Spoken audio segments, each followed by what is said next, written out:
Welcome to Create Content That Works, and in today's episode we're talking about taking action. Hi, I'm Sam Nordberg. Welcome to Weekly Ready Training. We're in the middle of Create Content That Works series, and today, as I mentioned, we're talking about action.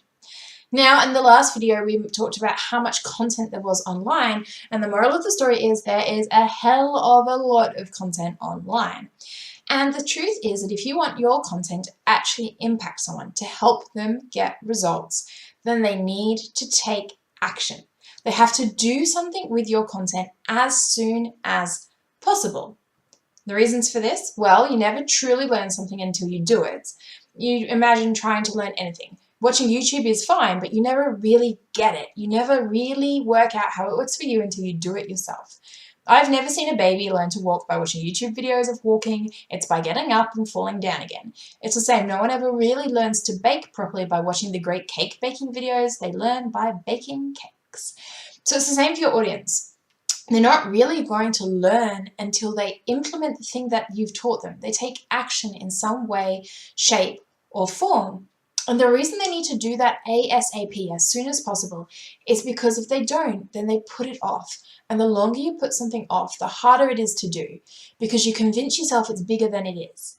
The bigger the project feels, the scarier it is, the more overwhelmed you feel, the less likely you are to do it. If you just get in and do something straight away, you've got less time to worry about it.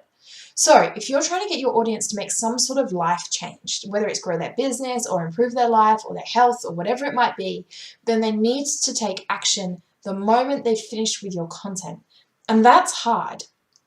The way to get them to do this is to ask them to do something that's short, that's easy, and to ask them to do something in a way that really doesn't require them going far.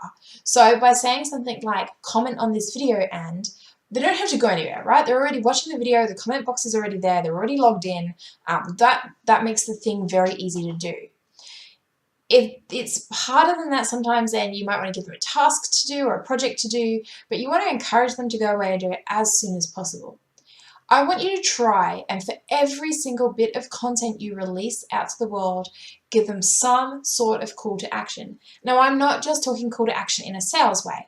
Now, at the end of a YouTube video, that's where someone says, subscribe to my video, right? You'll see it at the end of this one. That's a call to action. Or it's sign up for our blog, or it's buy my product, or that's a call to action. And I'm not always talking about a sales call to action. If you're putting out educational content, if you're recording mini videos like this, or if you're writing a blog, then I want you to make sure that you can have a sales call to action, go for gold. But if you're writing the content for an education purpose, I want you to make sure you've got an implementation call to action. I want you to make sure that you ask them to do something based on what they have just learned, and that you encourage them to do it as soon as possible so they can go and get results. So whether you say comment below, whether you say go and try, whether you say do this thing and send it to me, I don't care. But you need to give them something to do, something small, something easy, something that's going to give them a quick win so that you can get them to start implementing your stuff. So let's try this, right? Comment down below for me and tell me, how do you get your content readers to take action? What ideas have you used in the past? What can you use in the future to help them take action on the stuff you've given them sooner rather than later? Thanks for watching this week's mini training. It's been great to have you here. As I mentioned, you're part of the Create Content That Works series, so feel free to go and watch some of the other videos in the series down below for me so that you can go and see what else we've been talking about. And as always, if you haven't already, make sure you subscribe to my YouTube channel. Weekly mini training comes out weekly, funnily enough, and you get it here first on YouTube, so make sure you watch make sure you subscribe to it and watch it, I guess. That's it for now, guys, and as always, I will see you in the next video.